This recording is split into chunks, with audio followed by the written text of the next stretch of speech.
민주주의를 긋다 3일부터 60까지 함께 걷는 민주올레길. 한종수 지음. Work for Democracy 자유문고 2-18번째 281페이지.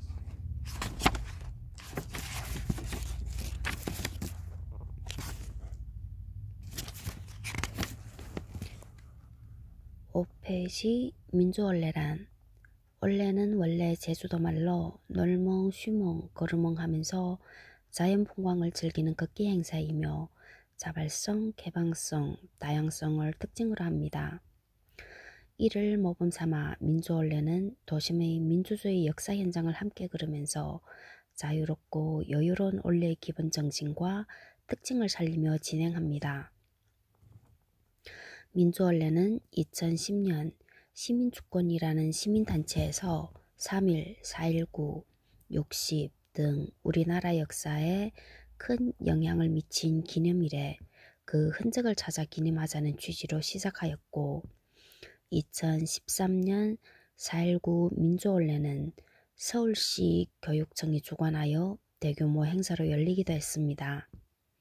이렇게 3년 정도 활발한 활동을 보였지만 주최 측의 여러 사정으로 인해 중단되었습니다. 그러다가 이 책의 대표 저자 한종수와 올레길 기획자 강욱천을 중심으로 역사민주올레라는 이름으로 2016년부터 다시 활동을 시작하였고 현재 70여 명이 함께하고 있습니다. 지금도 취지에 공감하는 이는 누구나 환영하며 함께 걸을 수 있습니다. 강욱천? 오늘 홍대 롯데시네마의 표주는 강욱천인가? 1923 민주올레 모임은 순수 민간단체이지만 남산 남영동 코스는 민주화운동기념사업회, 관악민주올레는 관악구청과 함께 진행하였습니다. 이 책은 역사책이기도 하지만 인물이 주인공이 아니라 공간이 주인공인 가이드북에 가깝습니다. 따라서 한 인물이 여러 올레길에 등장하기도 합니다. 예를 들면 박종철 열사는 남산 남용, 부산 60 관악민주올레까지 4번이나 등장합니다. 공간 역시 그런 경우가 적지 않은데 예를 들면 옛 미문화원은 4.19와 60민주올레에 나오며 서대문 형무소는 3.1과 4.19에 모두 등장합니다. 이 책의 이론 구조는 다소 혼란을 줄 수도 있지만 다양한 각도로 볼 수 있는 장점도 있으니 독자 여러분의 양해를 구합니다. 민주올레 모임에서는 계속적으로 올레길을 개발하여 올레에 참가하는 올레꾼들이 친구나 가족들과 함께 즐거운 마음으로 함께 걸으며 역사적 의미도 되새길 수 있도록 노력할 것이며 향후 2번째 책으로 독자 여러분들과 다시 만날 것을 약속드립니다.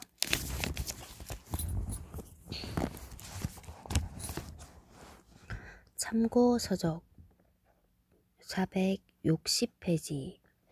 송우회 왕세자 헌혈 결혼의 비밀 풀인 역사 2010 오승훈, 엄지원, 최하얀 백투더 1919 철수와 영희 2020 5.18 민주화운동 기록관 5.18 민주화운동 5.18 민주화운동 기록관 5.18 민주화운동 2019 유시민, 이해찬, 기억하는 자의 광주, 돌베개 1990 6월 항쟁을 기록하다, 편집위원회 6월 항쟁을 기록하다, 한국민주화대장정, 민주화운동기념사업회 2007 이기훈 기획, 촛불의 눈으로 3.1운동을 보다, 창비 2019 전남대학교 문화융합연구원 5.18 기념재단, 광주의 5월을 걷다 2016 전남대학교병원 5.18 민주화운동 의료활동집 5.18 10일간의 야전병원 전남대학교 병원 2017 정운현 3.1혁명을 이끈 민족대표 33인 역사인 2019 280페이지 5.18 민주원래 전남대학교 정문 전남대학교 정문은 한국 민주주의 역사에 찬연히 빛나는 5.18 광주민중항쟁이 시작된 곳이다. 1980년 5월 17일 자정 불법적인 비상계엄 전국 확대에 따라 전남대에 진주한 공수부대가 도서관 등에서 밤을 새워 공부에 몰두하고 있던 학생들을 무조건 구타하고 불법 구금하면서 항쟁의 불씨가 뿌려졌다. 이어 18일 오전 10시경 교문 앞에 모여든 학생들이 학교 출입을 막는 공수부대에게 항의하면서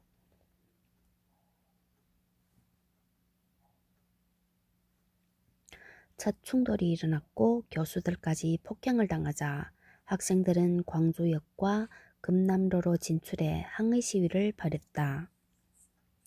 계엄군은 항쟁 기간 중 시내에서 끌고 온 시민들을 학교 종합운동장과 이학부 건물에 강제 수용하고 집단 구타를 자행하였는데 그 과정에서 희생자가 나왔고 죽음은 학교 안에 매장되었다가 이후에야 발굴되었다. 당시 정문 앞에는 영봉천이 흐르고 그 위에 다리가 놓여 있었으나 지금은 복개되었다. 학생과 시민들을 불법 감금했던 이학부 건물도 철거되었으며 교문도 외관이 바뀌었다. 281페이지 5월 15일 민족민주화성회에 참여하기 위해 학교 정문에서 정경과 대치하고 있는 전남대생들 사진 나경택 민족민주화성회에 참여하기 위해 만약 휴교령이 내려질 경우 그 다음날 오전 10시 일단 학교 정문 앞에 모이자. 그리고 정오쯤 이 도청 앞 광장에 집결하자 라고 5월 15일 도청 앞 분수대에서 박관현 총학생회장은 학생과 시민에게 외쳤다. 이 약속을 지키기 위해 5월 18일 일요일 아침 전남대 교문 앞에는 오전 10시가 넘어서자 100여 명이나 되는 학생들이 모여들었다. 하지만 학생운동 지도부의 절반은 사전 검거되었고 많은 피신 중이었기 때문에 아무도 나타날 수 없었다. 즉 약속을 지키기 위해 나선 일반 학생들에 의해 역사적인 항쟁이 시작되었던 것이다. 서울에 있는 많은 대학교에서도 지도부는 계엄령이 내려지면 어디로 모이라고는 했지만 계엄군의 무력에 저항한 학교는 하나도 없었다. 하지만 광주는 달랐다. 교문 앞에 모인 학생들 사이에서 불만이 튀어나왔다. 학교 정문에는 공수부대원 8, 9명이 완전 무장한 채 학교에 들어갈 수 없으니 돌아가라고 명령했다. 학생들이 차츰 불어나자 공수부대 중대장이 직접 정문 앞 다리 앞에까지 나와 메가폰을 들고 규가를 종용했지만 그럴수록 맞서는 학생들의 불만도 커졌고 전체가 술렁이기 시작했다. 학생들은 자연스럽게 다리 부근에 모여 앉아 농성을 시작했다. 50여 명 정도가 다리 위에 앉아 노래를 부르며 구호를 외치기 시작했고 나머지 학생들은 주위에 웅성거리며 서 있었다. 학생들은 200 내지 300명쯤으로 불어났다. 그러자 그들은 과감하게 계엄 해제, 전두환 물러가라, 계엄군 물러가라, 휴교령 철회하라는 구호들을 외쳤다.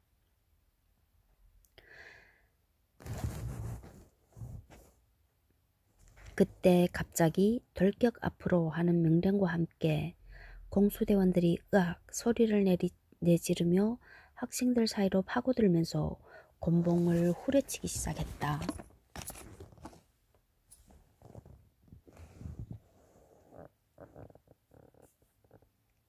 몇몇 학생들이 피를 쏟으면서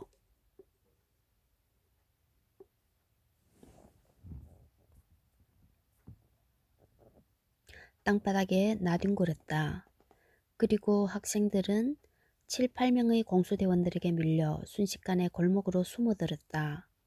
학생들은 다시 무리지어 길모퉁이로 나아가 돌을 던지기 시작했다. 잠깐 동안 투석전이 계속되고 나서 공수대원들이 돌진해 들어와 곤봉으로 머리를 강타했고 실신하면 질질 끌고 가곤 했다. 반시간쯤 밀고 밀리는 공방전이 진행되었다. 그러나 시위 진압 훈련과 특수훈련을 받은 최강의 공수부대 학생들이 맨손으로 맞서는 것은 처음부터 무리였다.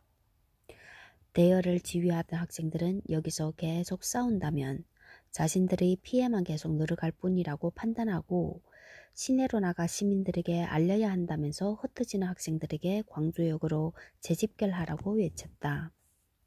학생들은 전남대 정문 앞에서부터 광주역을 거쳐 공영 터미널을 돌아서 가톨릭 센터에 이르는 3km 이상의 길을 단숨에 달려갔다. 11시쯤 가톨릭 센터 앞 도로에 모여든 학생들은 연주와 농성을 시작했다.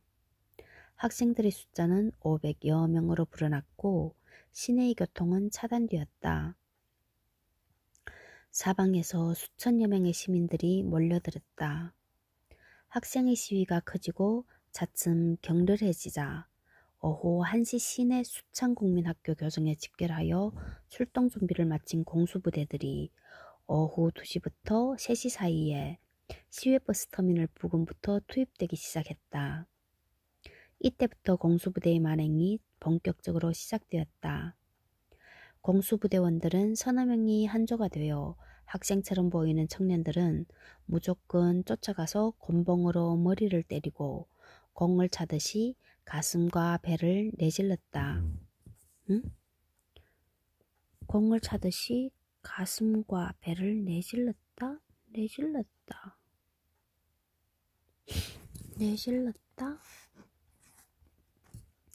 283페이지 찾아봐야 되겠네.